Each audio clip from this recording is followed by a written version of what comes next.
It's the Pete Sousa Show. Sports, Pete. Nobody tells our stories better than our clients. The difference is stark. I was rear-ended at a stop. I thought I was fine, and then once I got home, I realized it's a lot worse than I thought. I ended up having a ruptured disc. You say you're not hurting, and then an hour later, you're saying you're in all this pain. I just felt like most people would think that I was lying. And that's when I decided to call Daniel Stark. I owe a lot to Daniel Stark. They really got me what I deserved. The difference is stark.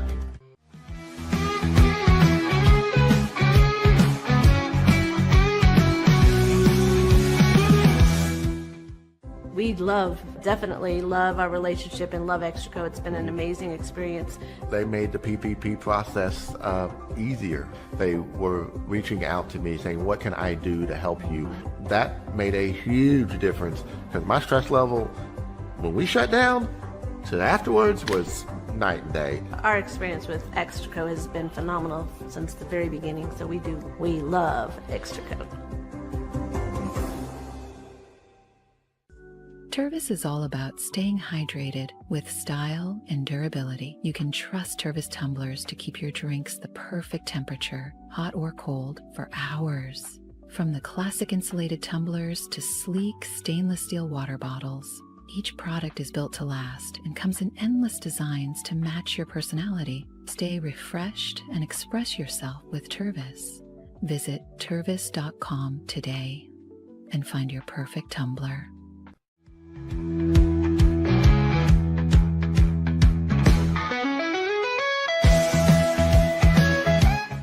Since our founding, we've been revolutionizing hair removal with cutting-edge technology and a commitment to empowerment. The U-Like Air 3, launched in 2023, ushers in a new era of sapphire ice cooling technology, offering nearly painless hair reduction in just 3 weeks. Experience the future of hair removal today at ulike.com, because at U-Like, beauty is about looking and feeling good. That's ulike.com. U-Like. With Ease US, make studio-quality voiceovers for your videos online in over 149 languages and dialects, featuring 468 natural AI voices. Customize the volume, mood, and pauses to perfectly match your content. Plus, capture high-quality videos with no watermark. Record your screen, webcam, and voice, and save them instantly to your computer. Never been easier to create professional-grade videos and voiceovers. Try it today at easeus.com. That's EASEUS.com. Ease US.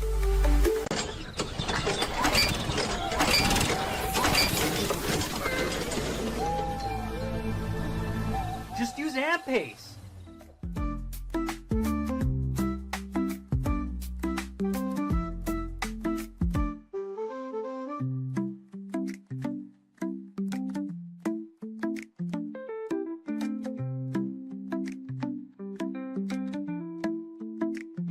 AMP-Pace.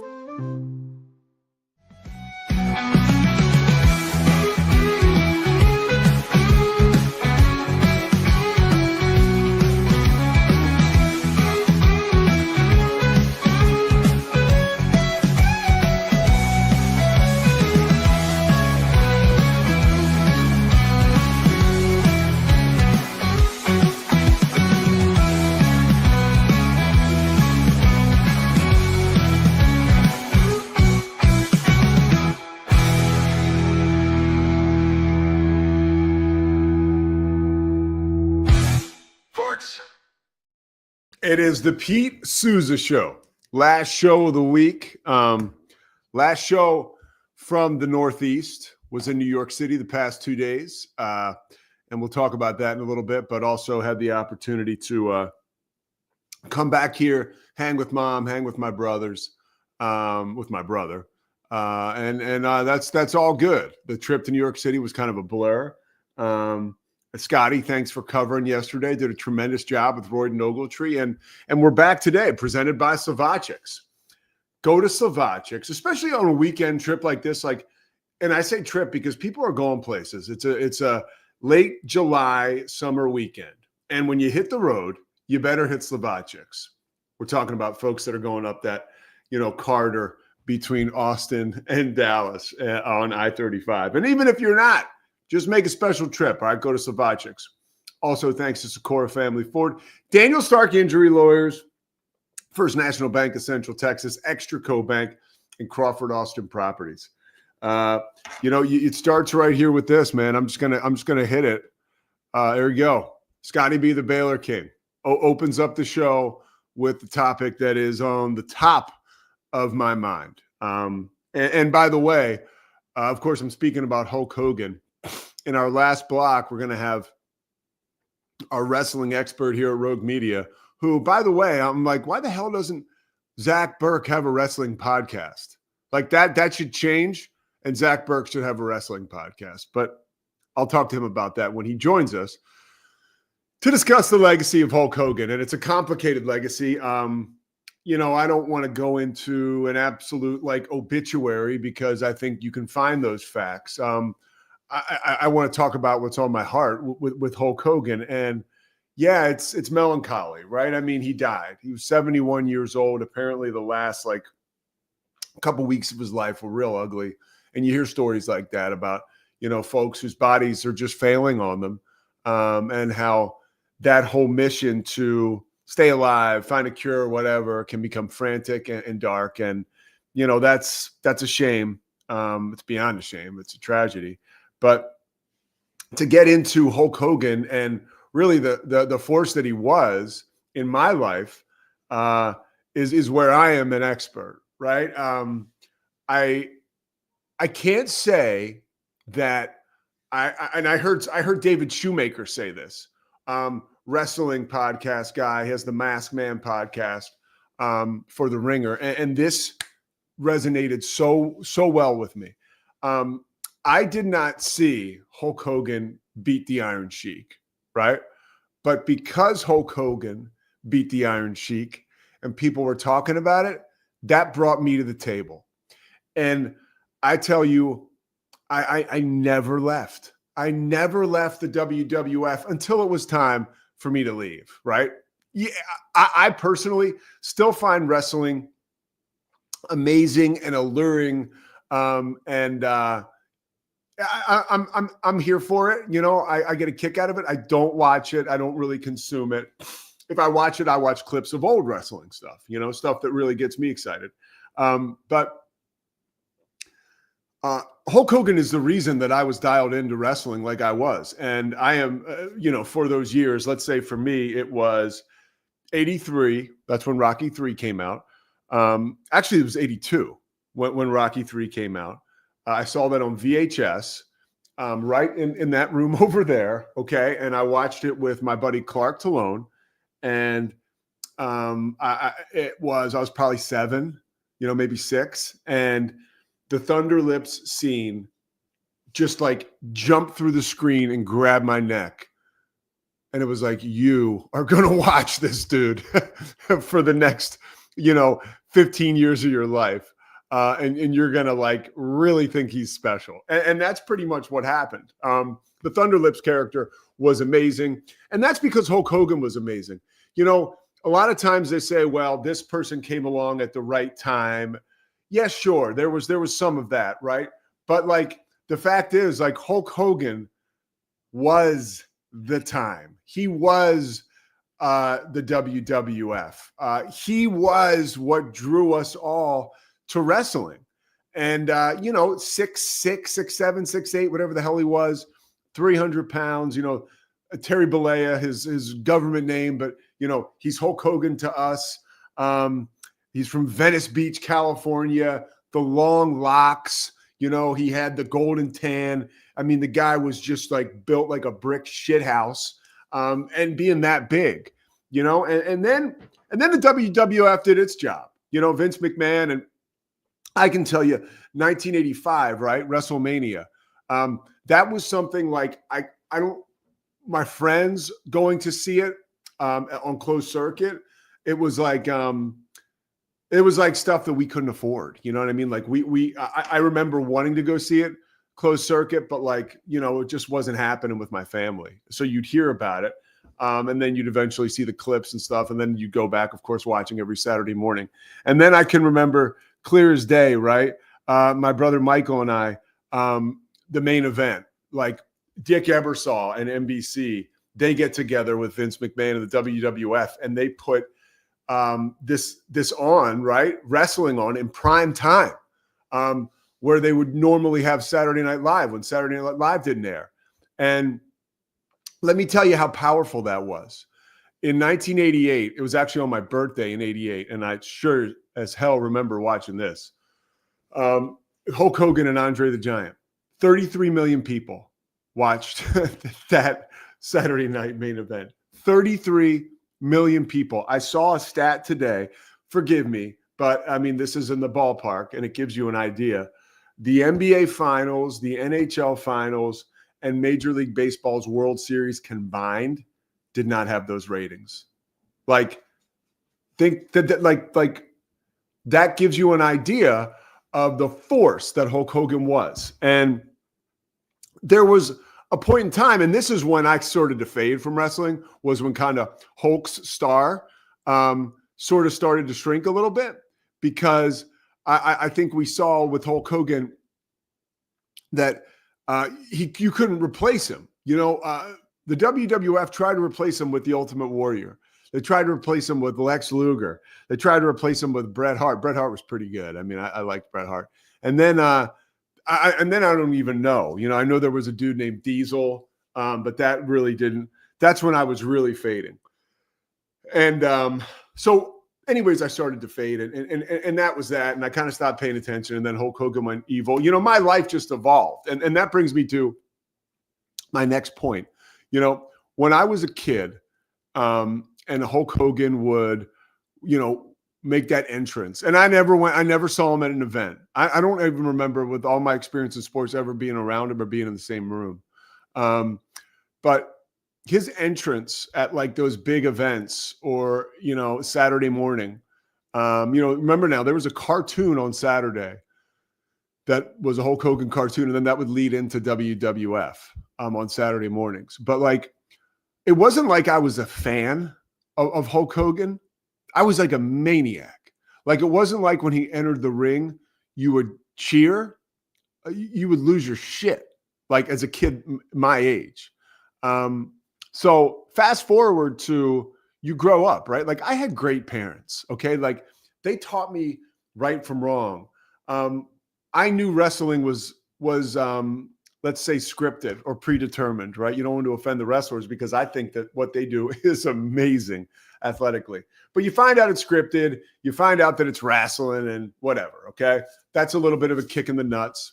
I remember, you know, we were a big news family, and John Stossel did that piece on 2020, which really went into how wrestling was fake. And the one dude slapped Stossel. Stossel had a lawsuit.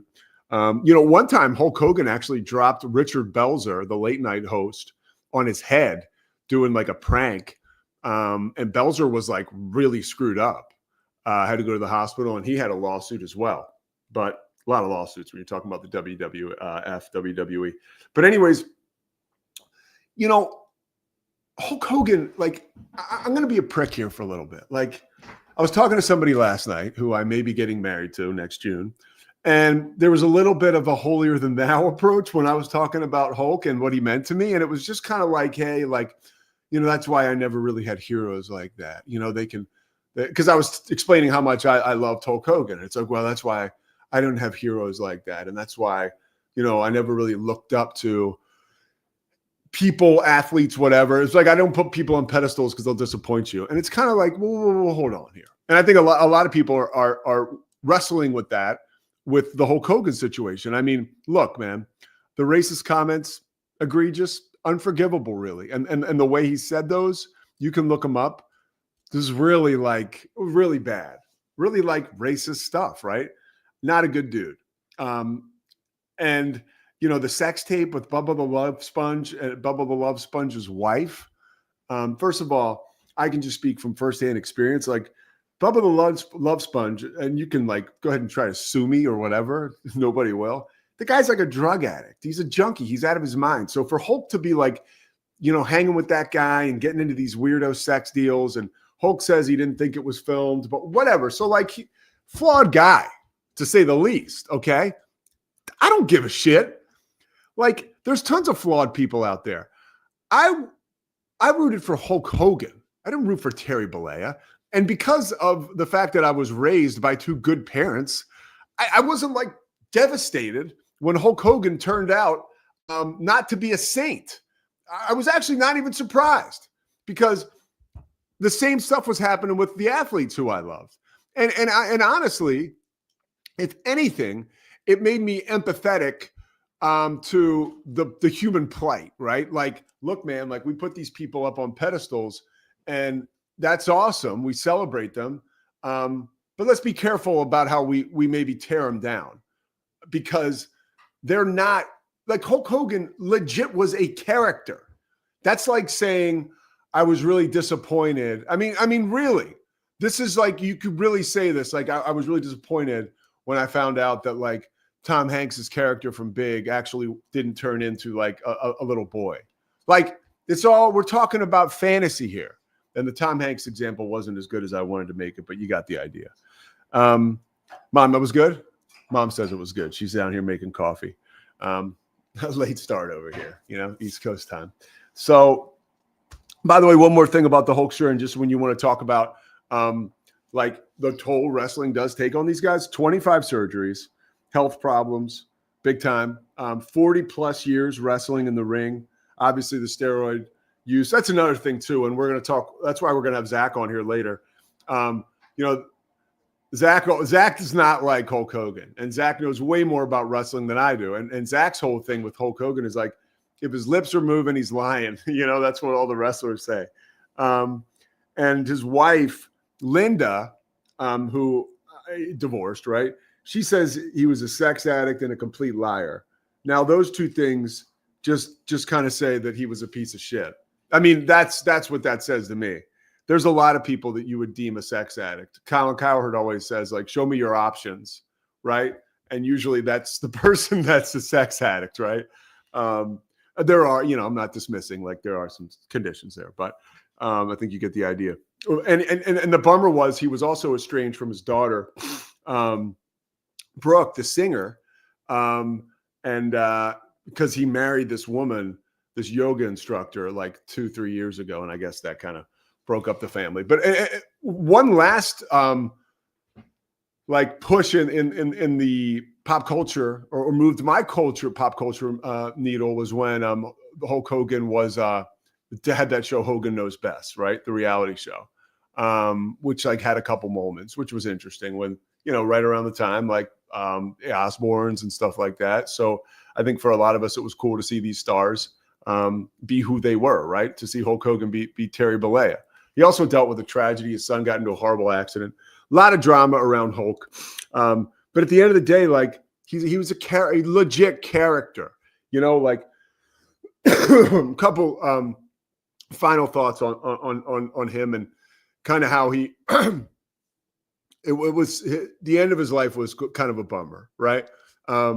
I know he came back for that one like Saturday Night Main Event just recently when Netflix opened up, or maybe it was a Monday Night Raw, but Netflix had their first show. Hulk came back out of there and he was promoting his beer and the fans booed the shit out of him. And it wasn't like, and this is after he had been at the convention with now President Donald Trump. And he spoke at the Republican convention last summer in Milwaukee. And I don't think the wrestling community is really one that's going to pick sides politically. So I don't think that's why he got booed. I think he just got booed because the wrestling community that really cares saw him as a liar and they saw him as somebody who's hawking beer. It's one thing to have Hulk Hogan introduce Netflix, and their wrestling events to the world, but like to come out with your pitching your beer was sort of lame. I heard him on Theo Vaughn a couple years ago. I really enjoyed that interview. But yeah, Hulk Hogan, rest in peace. The guy was, I don't think anyone, you can go ahead. I don't think anyone that wasn't, around that time that like my age specifically, that group like can understand how important he was in pop culture. I mean, he could have quite possibly been one of the most famous people on the planet for a period of time. And that's pretty wild. especially when you think of how we were consuming things back then. A real product of the 80s, part of that, bigger is better and America was on fire. And like anything, what goes up must come down. So sad to see that news about Hulk Hogan, and I'll be here to consume some of the documentaries and all that stuff. I find that super interesting. Coming back from New York, had the opportunity to go up there with the Strength in Numbers group. My main man, John Tobias, doing a terrific job.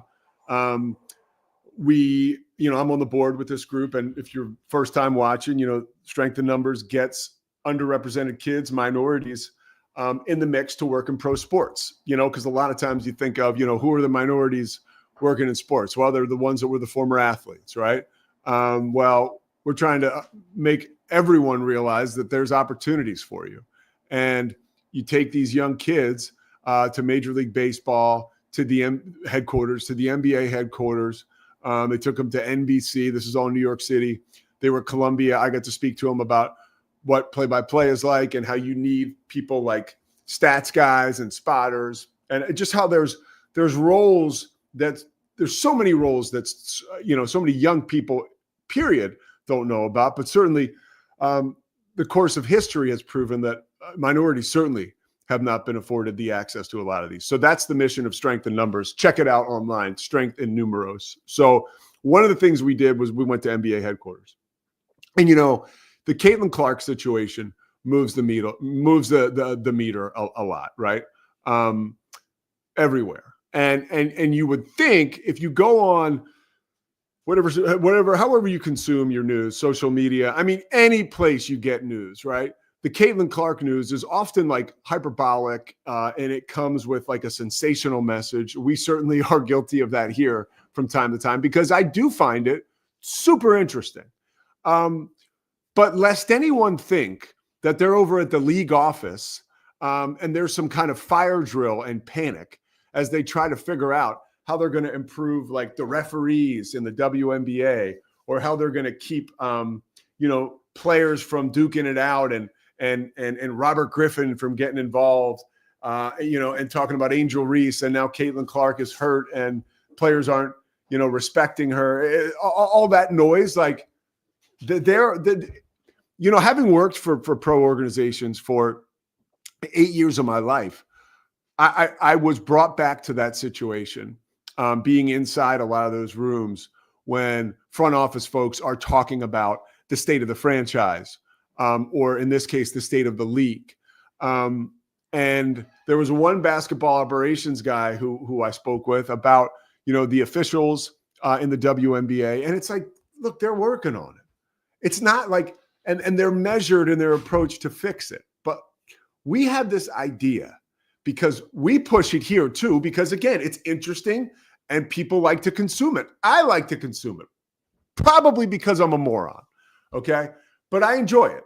So like, they don't care. They enjoy, they love that we're consuming it, and they want to make, it's not like they don't care about their fans. They want to make the league better, but like, they're like, yeah, life is good, right? Like people are talking about our league. We love the rivalries, in the healthy sense of the rivalries. How about this for a story that is not Caitlin Clark related? Well, maybe it is actually. See, that's me missing the point. I might get yelled at, but think about this. Okay.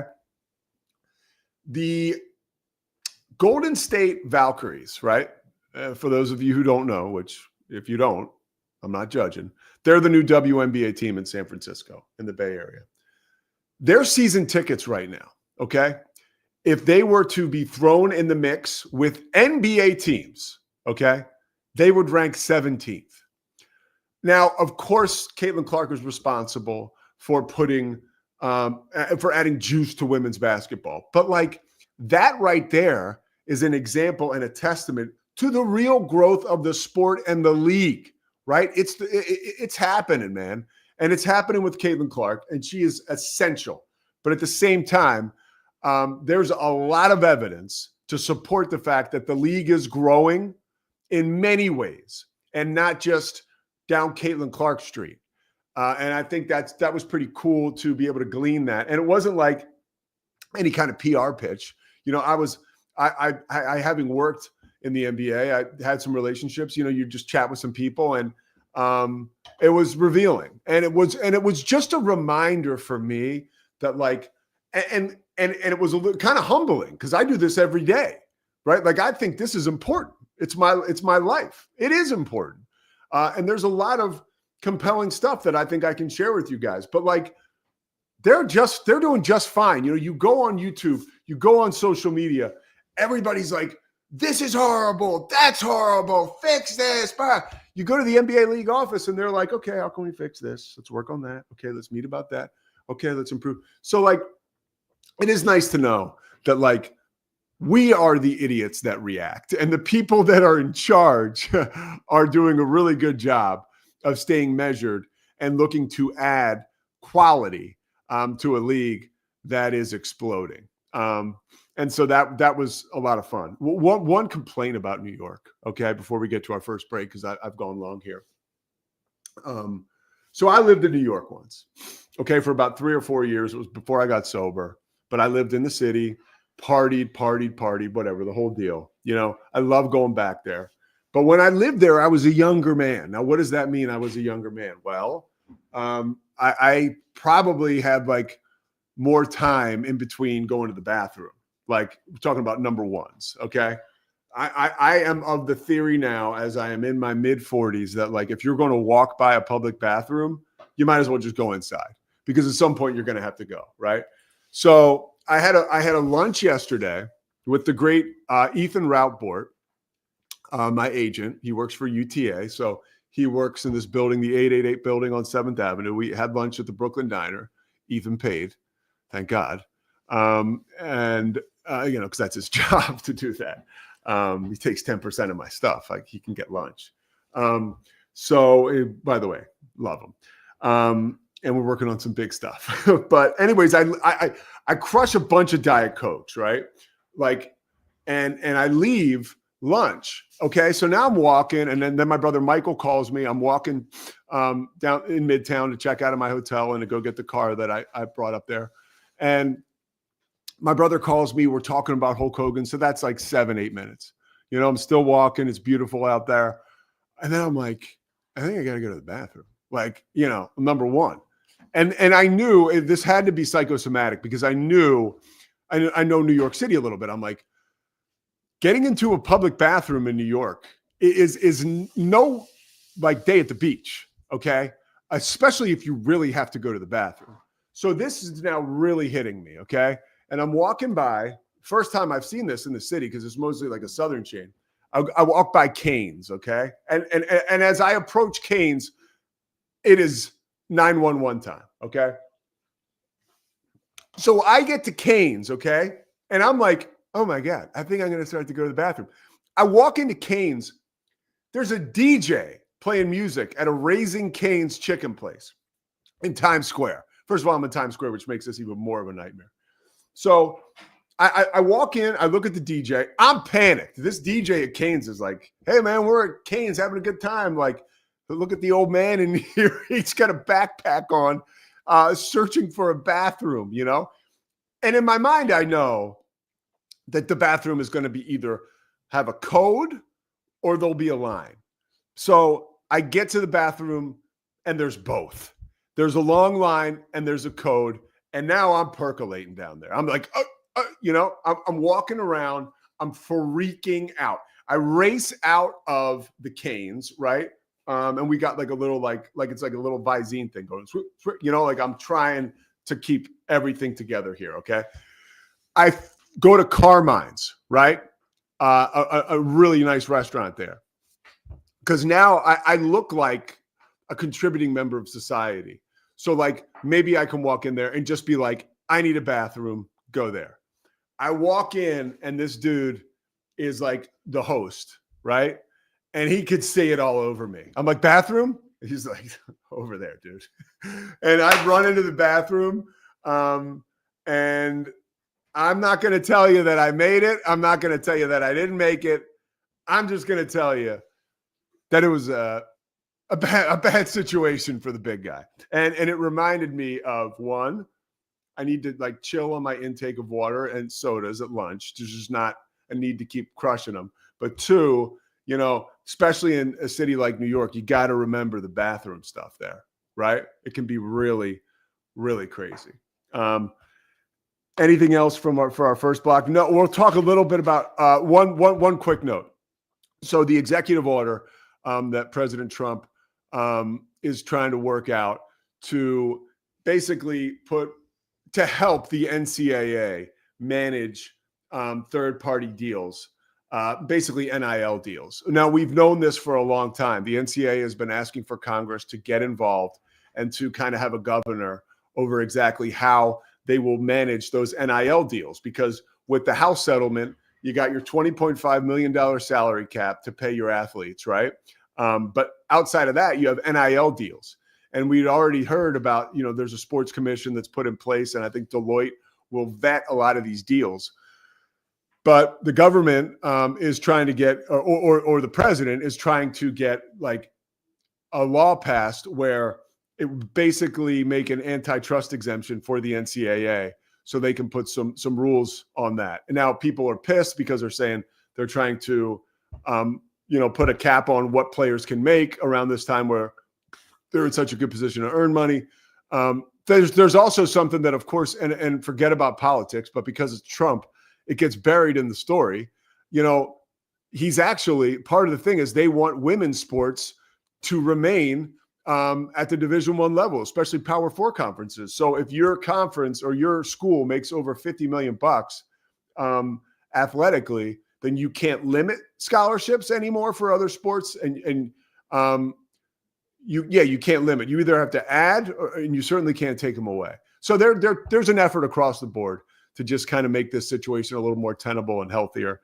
I don't know that it's going to work because they're saying like, this is all stuff that I don't know and you don't either. Don't lie. But it's got to go through the House, and Democrats are not on board with it. So seems like a regular deal. But I like it. Again, forget about the politics of it, but like just give us a little more like rules wise. I think we'll be good with that. All right, the Pete Sousa Show is going to step aside. We're going to come back. Scotty Swingler and I, we are going to talk about the best coaches in the Big 12, talking about football. Just recently, it was released. Our man Peter Mundo on Heartland Sports he ranked all the Big 12 coaches, because why wouldn't you? Mundo's the man. If you want to see his list, you can go to heartland.com. But I wanted to rank mine. And when you're talking about ranking stuff, you got to get Scotty involved because the dude gets nuts. He's informed. He is passionate. And the guy's got a powerful message whenever he talks. The Pete Sousa Show. Thank you, Slovatrics. We'll be right back.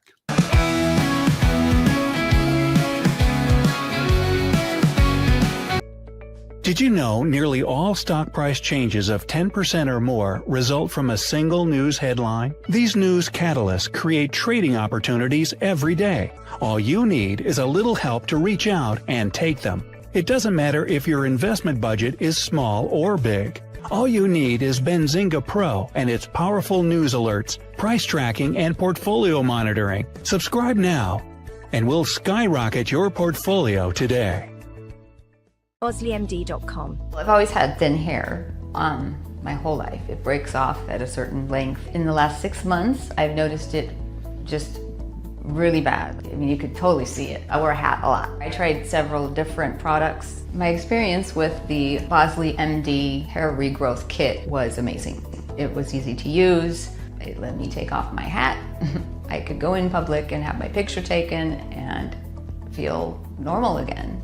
OsleyMD.com. Golf Partner, the world's largest golf store network, offers more purchasing opportunities than anywhere else. With a dominant market share and a wider selection of quality secondhand golf clubs than our competitors, we make it easy for you to enjoy the game with affordable, top-quality equipment. Join us at golfpartnerusa.com and discover why we're the trusted choice for golf lovers worldwide.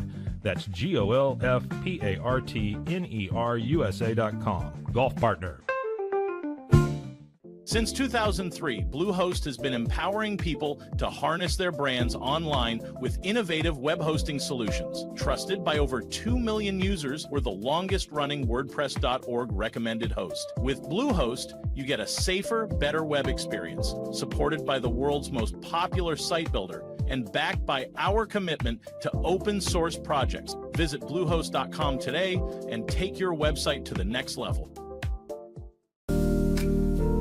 Experience the future of secure private cloud storage with Internex. Protect your files with end-to-end encryption, ensuring your data stays private and accessible only to you. Enjoy seamless, fast storage without compromising security. Visit Internex.com today and take control of your digital life. That's INTERNXT.com today. Apollo Neuro is a new kind of wearable that helps your body recover from stress. It's like a wearable hug for your nervous system that helps you calm down and feel better. The Apollo wearable will send gentle vibrations to your body, like a song you can feel instead of hear. You feel better, you sleep better, and you can get back to being yourself. Learn more at apolloneuro.com. Protect your online privacy with NordVPN. Browse securely, access content from anywhere, and keep your data safe with military-grade encryption. Whether at home or on the go, NordVPN ensures your digital freedom. Stay secure. Download NordVPN today at nordvpn.com. That's NORDVPN.com. Elevate your experience with Grenco Science, the leaders in cutting-edge vaporizers. Whether you're at home or on the go, our sleek, powerful devices deliver smooth, consistent hits every time. Quality you can trust, innovation you can feel. Grenco Science. Take your vapor game to the next level. Visit us at GrencoScience.com.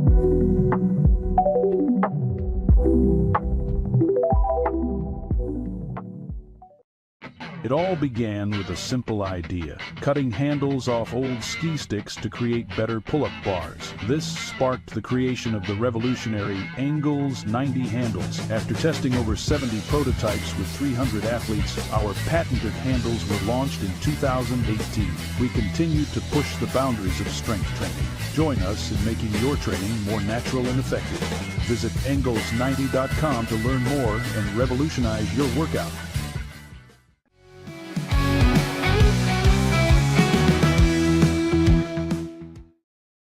All right, the Pete Sousa Show is back real quick. I'd like to thank our main man, Kevin Fisher. This guy knows what's up, too.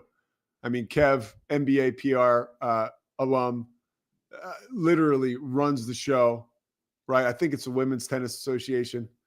Yeah, Kev's the man. Thank you very much, Kev. One thing, too, here, very sad news about Big Bill Self. Yeah, that's, I know he had some stuff where he, was not able to coach in the NCAA tournament 2 years ago.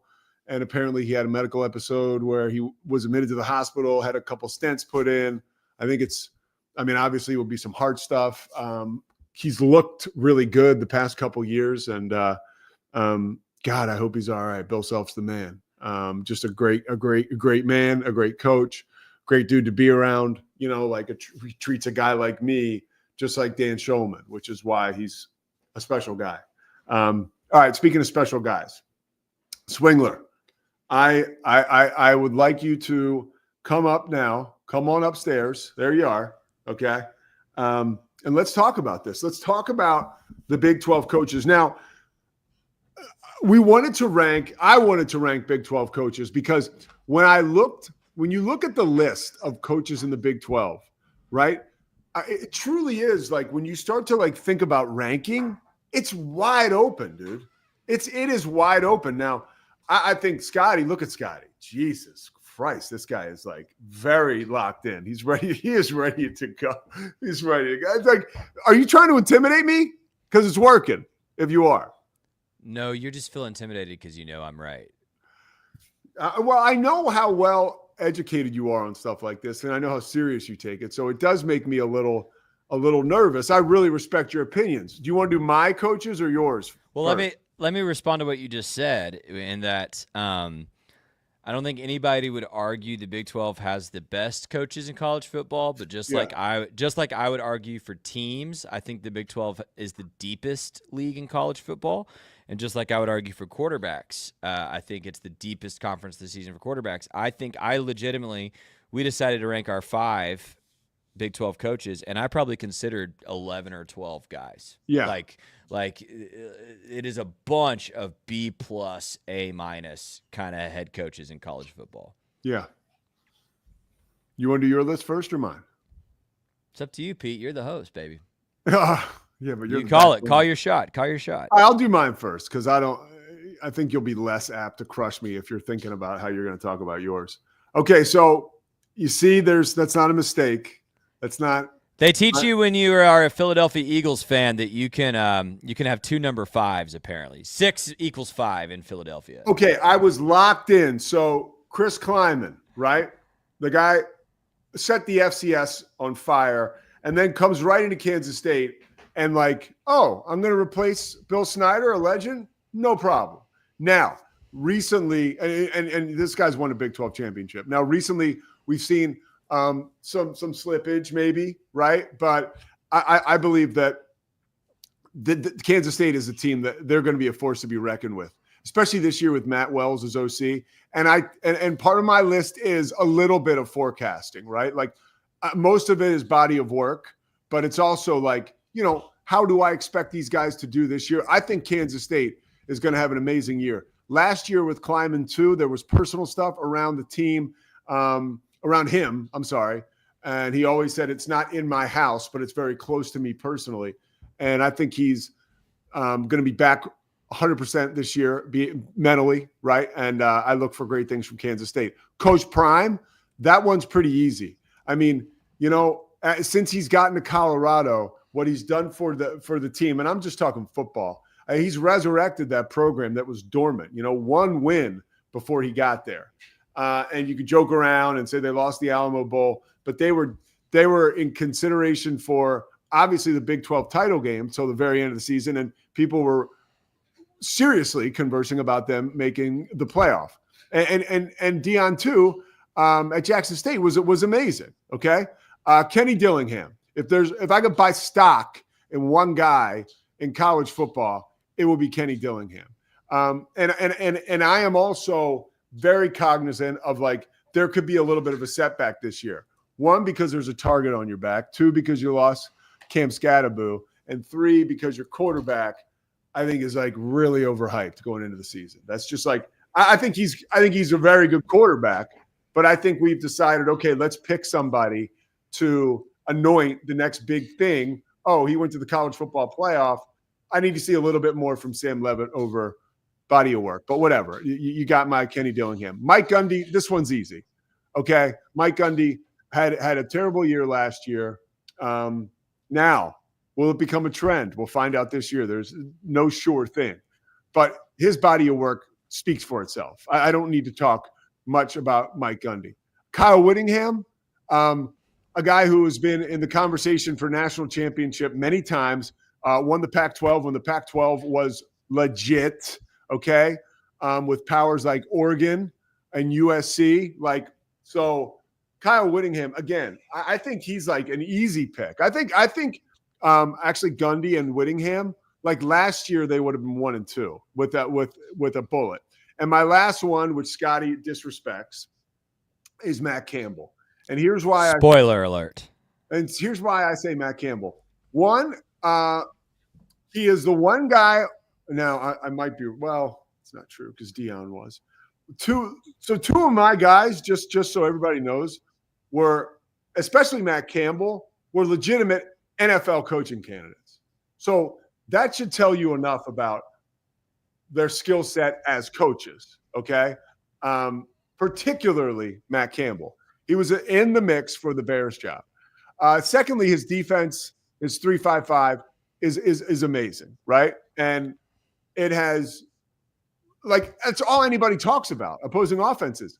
And third, that team and that program was complete horseshit until he showed up. And he has now made them, the 2 Big 12 championship appearances, lost both. Last year, have they been in the Big 12 title game twice, Scotty, or just once? Maybe twice, I believe. Okay, twice. And last year they won 11 games, most in school history. And they are showing no signs of slowing down. And I think the reason that we don't give Matt Campbell enough credit is because he's super boring and he wants it to be that way. Like I've interviewed Matt Campbell a couple times and he's super nice and cordial, but he ain't going to give you anything. Like he's not going to give you a lot. So I think sometimes folks shy away from giving him his just due. All right, Swingler, knock yourself out. Pete, I think people have a perception of me that when I make sports arguments, it's all emotional and subjective and there's no objectivity to it. No, I don't think that, but So you are emotional. What I attempted to do, and anytime I make a list like this, I'm trying to hold everyone to the same standard. And maybe we can disagree about what the standard is, but if you have the same standard, it makes it really easy to pull emotion out of it and be objective. You have a process. And so, yes. And so I made up my mind on a standard. I want to ask you a question. Oh, boy. Who else is a head coach in the Big 12 who is remarkably boring, is known for being a defensive mastermind, and has actually won Dave Aranda in his big? Let me finish. has not only won in his Big 12 championship appearance, won in a New Year's Six Bowl over an SEC power, and is the only coach in the Big 12 who has won a national championship as a head coach or a coordinator at the top level. Homeboy, I hate to do this, but you wanted him fired in the middle of last year. So that's my point, Pete. When I removed emotion and when I removed my own bias, it was undeniable. Dave Aranda belongs on this list. So here's my list, Pete, and it's very simple. 4 coaches in the current Big 12 have won the Big 12. Therefore, all 4 need to be on this list, and they are. What about Sonny Dykes? He played for a national championship. That doesn't trump winning the Big 12? I don't see him. Making a championship game is not more impressive the than national winning. Championship, they beat Michigan like they stole something. Pete. Like, that was Pete, I wrestled with that. Not having him on my list. Pete, who did they lose to? Georgia. Kansas State in the Big 12 championship game. It was a close game, though. I don't care. I don't care. So this is where we're going to argue. Matt Campbell, every argument you just made for Matt Campbell is Dave Aranda, except Dave Aranda has won the big game. Matt Campbell has not, and I'm sorry, NFL teams have called you is not a good resume booster for me. What have you done in college football? It's why as much as I love Matt Rule, and Matt Rule did go coach in the NFL, he has not been a better coach for Baylor than Dave Aranda because he lost the big games. Dave Aranda won them, okay? And I'm the first one to tell you Dave Aranda's resume the last 3 years has bummed me out. But he has a national championship on his resume as a coordinator, and he won the Big 12. So he's on my list. By the way, one little nitpick, and this is kind of like a positive. By the way, just shout out to our boy Kuz. You know it, baby. You know it. Look at Pete. Yeah. Diverting because Scotty's dominating the argument. Kuz is the man. So listen. Kuz is wondering why we don't have Rich Rod. All right, so look. Dave, my mom just said, would you let him finish? Thank you. Thank you, Pete's mom. Mom, hold on. So come to Waco and see me. Aranda is not boring. He's so interesting. I think that's like a misnomer. No, I think like he wants to be boring, but I think he's like fascinating. He like is the most. After they won the Sugar Bowl and he kind of had to go on a media tour, he was so interesting. Go ahead. I don't think anyone in America finds Dave Aranda to be interesting. I think you're wrong. Go ahead. And I love him, but okay. So obviously I agree with you on Dillingham. Like you just can't deny what he did last season. And again, 4 coaches have won the Big 12. You left one off your list because you're a Aranda hater. You are. He gets on mine. Aranda, Dillingham gets on because of what he just did this past season. Gundy and Whittingham are the 2 that get on because of the resume. Cannot deny Mike Gundy. Again, he's won the Big 12. He's been in that championship more times. Again, more than Matt Campbell, Pete. More than Matt Campbell. He's consistently put one of the best offenses in America on the field for 20 consecutive years. Last year was an anomaly. Chris Kleiman, bro. This is where, again, I had to take emotion out of it. I did not want Chris Kleiman on here. I'm tired of Kansas State getting all this hype. You know how I feel about Avery Johnson. But the man made North Dakota State one of the coolest football programs in America, won multiple national championships, and has already won the Big 12. Again, defeating a TCU team that did go to the college football playoff to do so. He gets a ton of credit for me for that. And then Kyle Whittingham, it's just, again, it's boring. It's easily the best resume of any head coach in the conference. We will see. Both he and Gundy could be out next year. Like both he and Gundy, if those programs win 4 games again, could be out. But I think Utah bounces back probably this season. And it's just undeniable what he's done. So those are my 5. And here's I need a resume, verifiable, objective metric why Campbell is better than any of those 5, because I can't find it, Pete. Wins per season, championships, like NFL. I think it's a situational pick for me.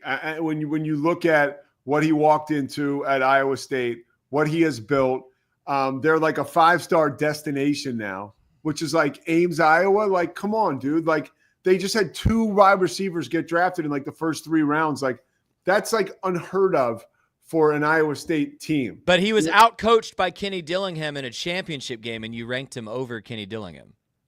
Yeah, because his body of work is more extensive at this point.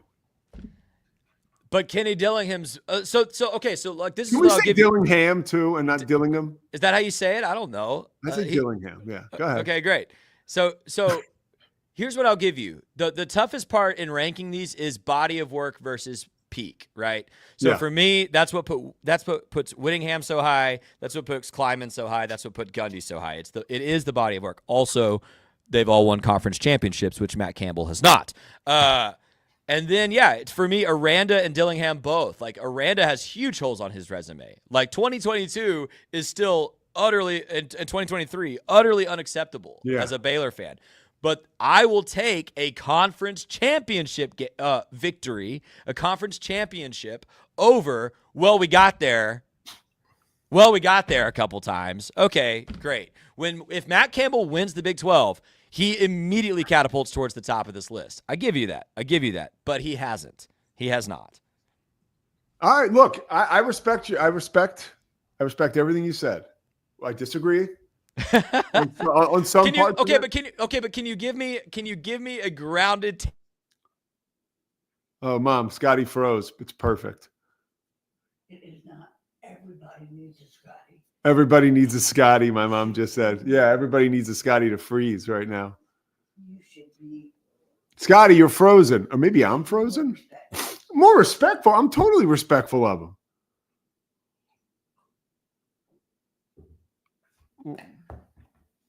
Now I don't know what's happening. Is that why you just froze up? Yeah, no, Scott, I don't know. Okay. What do we do now? I can't go to a break. I mean, I can keep talking for sure. I'm just texting Scotty, folks. You are frozen. So as you can see, Scotty probably broke something because he's so upset about getting dominated in this argument. That's something that happens every so often when you try to match wits with me. Right, Mom? My mom's here, by the way. I'm at my mom's house in Philadelphia. Last day here. In Villanova, yeah. I head back to Texas tomorrow. It's been a wonderful week. So hold on, let's see. Bear the Truth says Aranda has only been the coach for 4 years, head coach for 4 years as well. Look, dude, I love Dave Aranda. He probably should have been on the list, okay? How about this one? Kuz, my guy. Are coordinators included in this? No, Bear the Truth, they're not. Although Scotty did throw in Aranda's. They just lost the internet at Rogue Media. Isn't that great? Okay, but you're with me. So we are live, and I'll continue our talk here because Lord knows we can fill. All right, so that's enough with the list. I wish Scotty could take them down. Maybe I can. I think I see him operating back there. There you go. Now make me whole. Okay. So So Scotty, can you hear me now? Can I do Zach?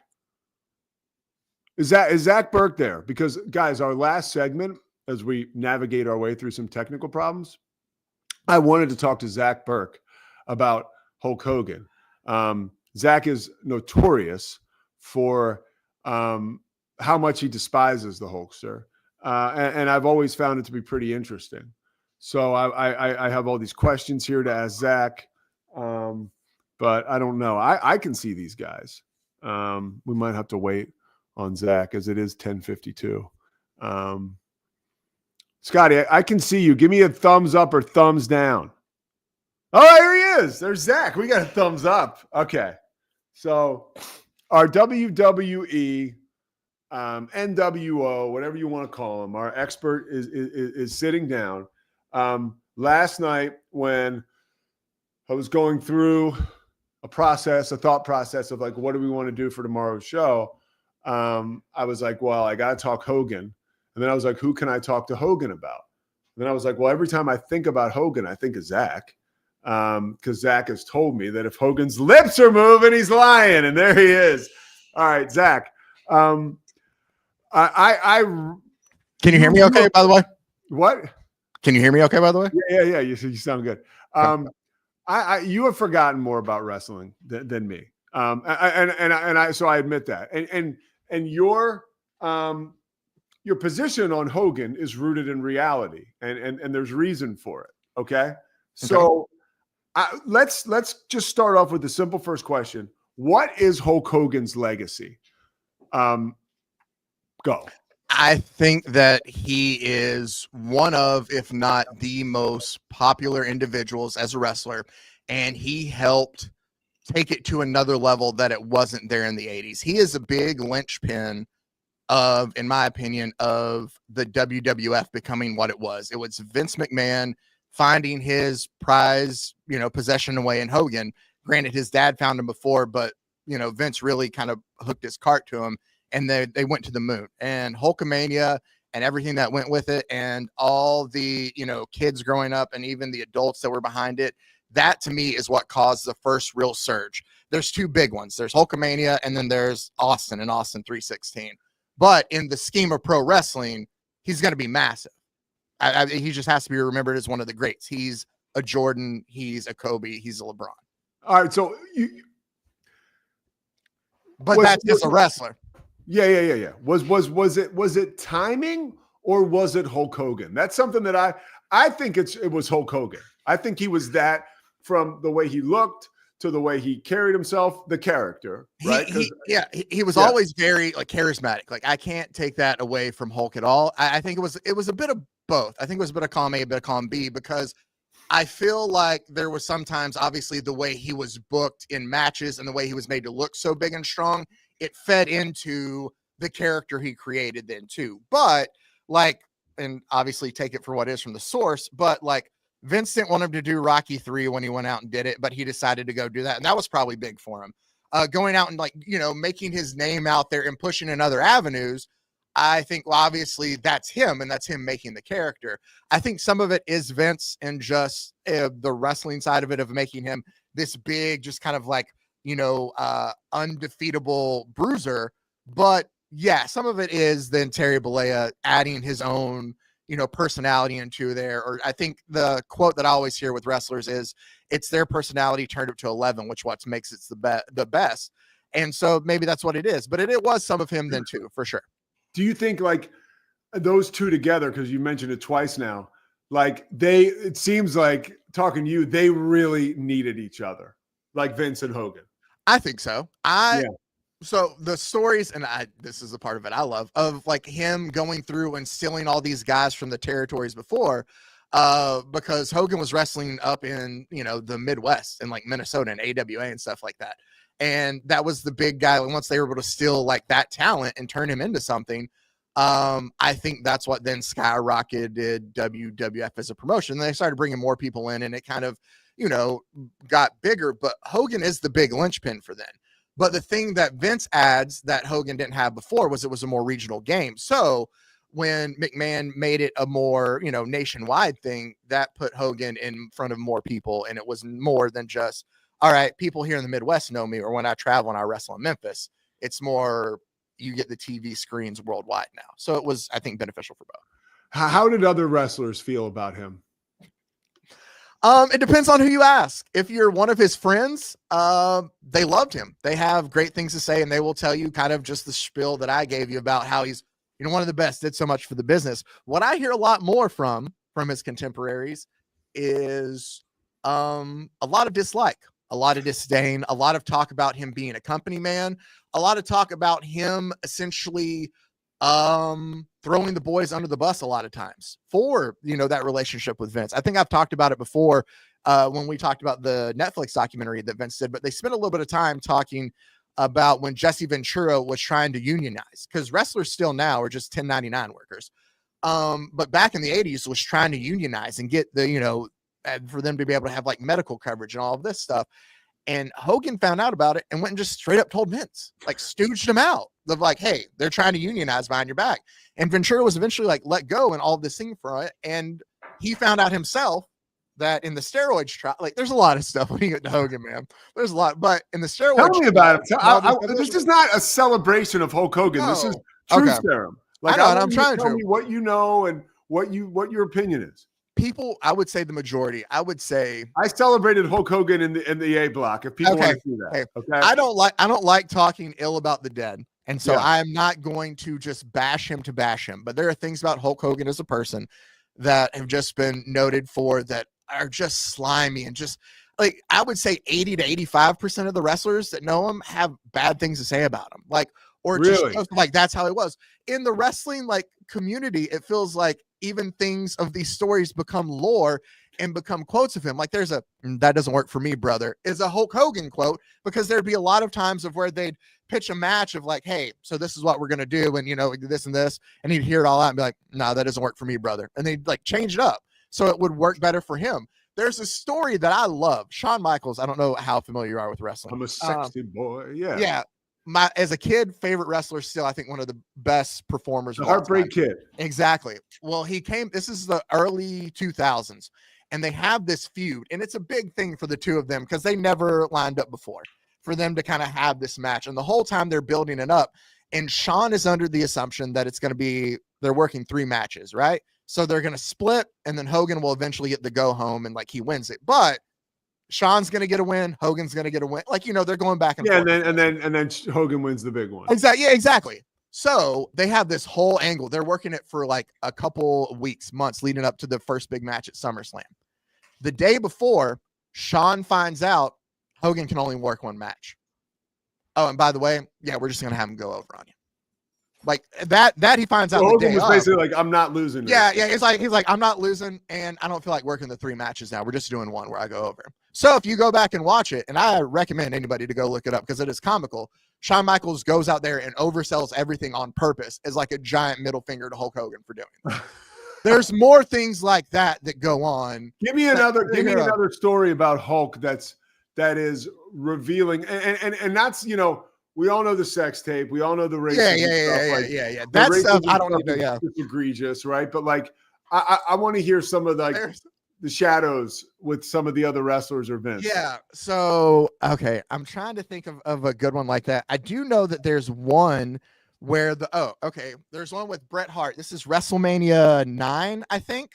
Another same thing of him liking to change plans. The whole plan was he was going to go away for a bit. I don't remember if he's like shooting Tropic Thunder. Tropic Parrot. Remember that TV show he did with the boat and all that? Yeah. Oh yeah. Tropic Thunder. And what was it? Tropic Thunder? Okay. So, yeah. Or is that the Ben Stiller? Oh no, that was the Ben Stiller. It's Tropic something else. Okay. It's Thunder in Paradise. So, or some movie. He's leaving for a bit, and so this is the time now that they're going to transition. Vince has told Bret, "We're moving on from Hogan. You're going to be our new champ." Something happens again. Day of the event or the weeks leading up to it, Bret finds out they do have a match where Bret versus Yokozuna, and they switch it to where Yokozuna wins and Hulk Hogan comes back to beat Yokozuna to gain the title that night. So this whole time, it's more things of where wrestlers are often told like, nope, Hulk's going to go away for a bit. He's going to go do his own thing. It's your time now. And they would plan out these whole stories just for either that not to go right or him to come back and be like, no, you know what? and then Vince would just usually a lot of times kind of cave around to it. The thing that works with, or what works with, the thing that ended up him going to WCW and them splitting is eventually they just offered him too much money. Like, I fully believe that if Vince could have paid him, Hulk never leaves, and Hulkamania goes on until it runs dry. And it's, I don't know what they do. Thankfully, he goes on to WCW, and they create the NWO, which Eric Bischoff stole from New Japan. But I mean, he did. It was an angle over New Japan that he stole and used it for this. And it revitalized his career. One thing that I feel that just kind of characterizes Hulk Hogan in this time, though, too, is after his star fades a bit to where he's not as big as he was, but it's still Hulk Hogan. He is very notorious for finding the next big guy, kind of globbing on and getting whatever little bit of heat he can have. And then when he's done, they'll trash that guy. Like he did that to Randy Macho Man. Oh, all the time. Yeah. Dude, but there would be like stories like the new young hot guy that would come in. Oh, Hogan would work a feud with him, and then after Hogan got the win over, well, that just kind of kills the guy's momentum. But Hogan got shine from it, so that guy's a lot of stuff like that.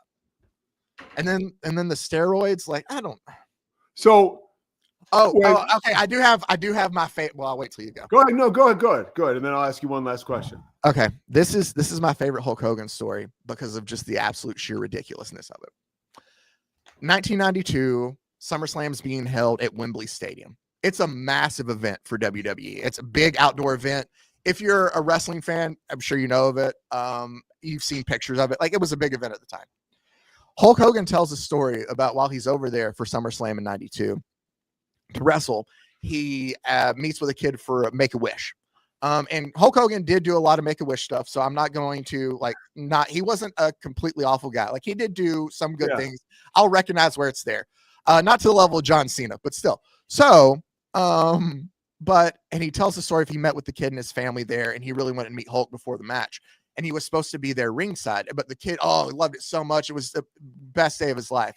Hulk goes out, has his match. He notices when he looks ringside that the kid and the family aren't there anymore. Like, they were there at the start of the match. They're not there at the end. So afterwards, he's showering up and he's, getting changed. He asks his staff, he's like, hey, that kid, he and his family were there and then they were gone. Like, what happened? Like, oh, he had an incident while we were there, another episode. And unfortunately, on the way to the hospital, he died. Oh, and this really like shook up Hulk Hogan, like shook him up. So he tells the story about how back in the hotel, they're still like, about him and Jimmy Hart, and they're just taken aback by this. And they decide, like, they're just overcome with emotion, and they write songs, including one that's like, I'm going to butcher the name of it. It's like a Hulkamaniac in Heaven or something like that. That's inspired by this event about like how, touched he was by this. Now that song does exist and it's on an album, but I'm pretty sure the album came out before 1992. The other thing about that is if you look up the entire card, Hulk Hogan is not on SummerSlam 1992 at all. And it's things so it was like a complete lie, you're telling me. Complete lie.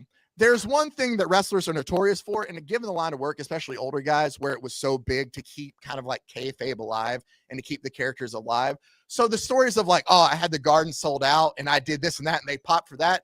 I expect all those stories. Yeah. Hulk Hogan was a different kind of monster of, I was supposed to be the bass player in Metallica. I was supposed to get the George Foreman grill, but missed out and got the Pastamania, like, it's all things like that. Well, his wife called him. What did she say? I want to get the quote right. His ex-wife, Linda, just a complete liar, right? Yes. A complete liar. Yeah. So all right. Last thing on Hulk Hogan, like he told MTV Cribs when he was given a tour that after his match with Andre the Giant, which he was the first person to body slam him ever. Lie, if you look it up, like 25 other people had done it before him. Bogus. But he also said, and he passed away 3 days later. Nah, brother, he passed away 7 years after that. But sure. All right, go ahead. So, all right, so that's it. That's all I have. I have one more question I wanted to ask you about Hogan, but it's escaped me because you've done such a wonderful job. Oh, well, thank you. No, you really have. By the way, my first question to you was going to be, why don't you have a wrestling podcast? I don't watch a lot currently now. I just have like history and stuff like that. Like I don't keep go up to with you should do podcast. like in the vault or something. I don't know. See, I feel like there's better ones out there to do it better than like, I don't know, maybe. I don't know, I've dude. always enjoyed the Muppet Show aspect of wrestling. Like that's the thing. I've never, even as a kid, like the matches and stuff, like they're great and they're fun, but I've always enjoyed the politics and the things backstage and like how the sausage is made. Yeah. Yeah. All right. Well, you certainly showed us some of the ugly sausage today. And look, I gotta like put a bow on it. Like Hulk Hogan, I would not have been into wrestling as a kid like I was if it wasn't for Hulk Hogan. Like he's an undeniable talent.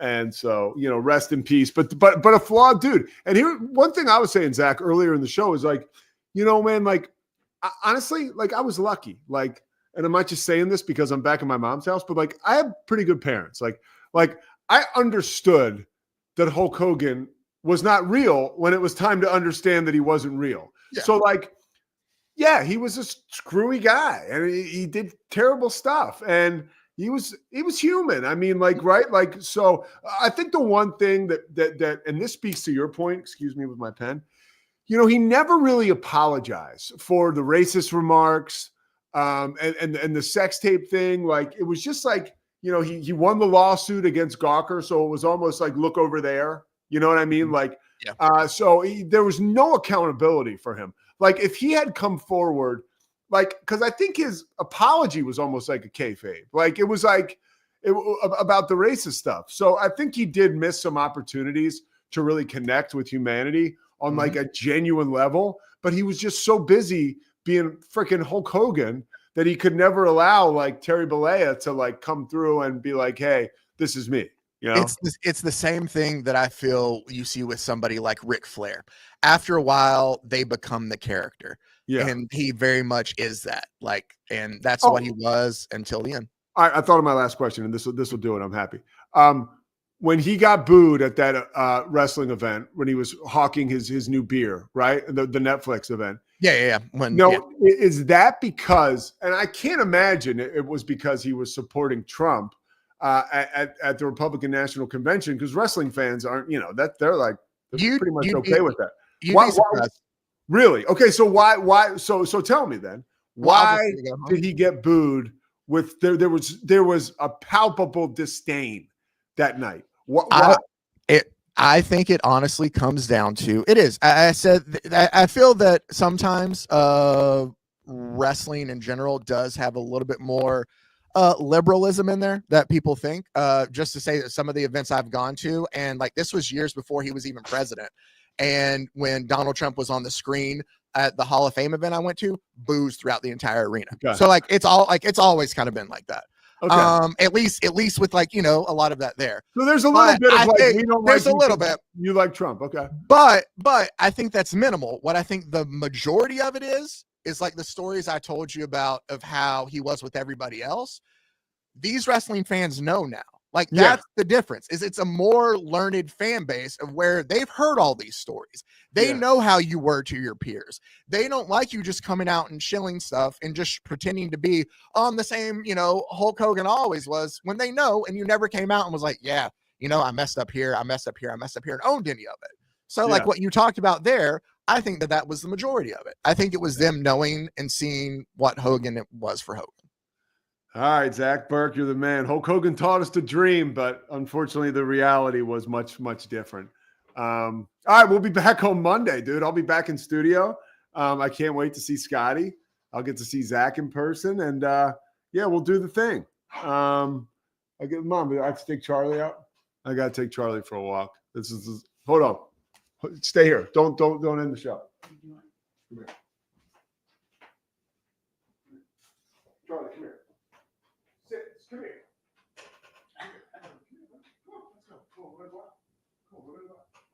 Stay. Can't catch him. He thinks you're playing with him.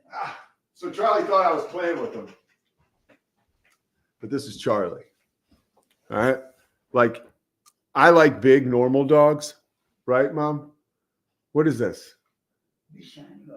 Bichon Yorkie. Look, he's my brother, so he's family. So I have to love him. But like, we always had real dogs. We always had labs. Anything from you?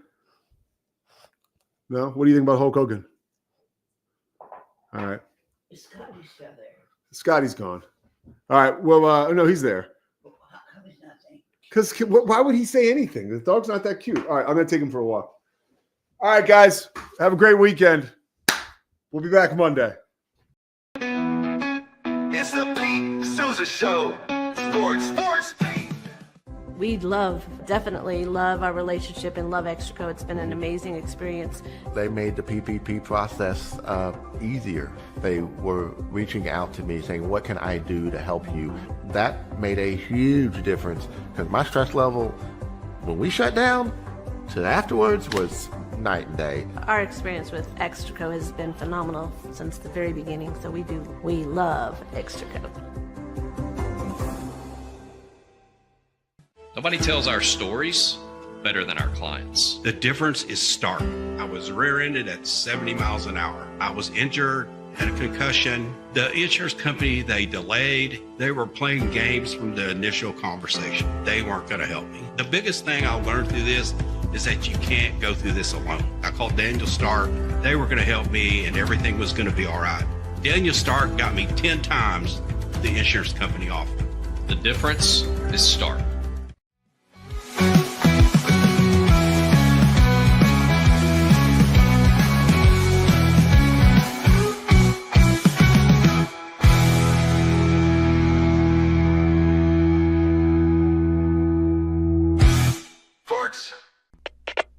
We are Rogue Media Sports.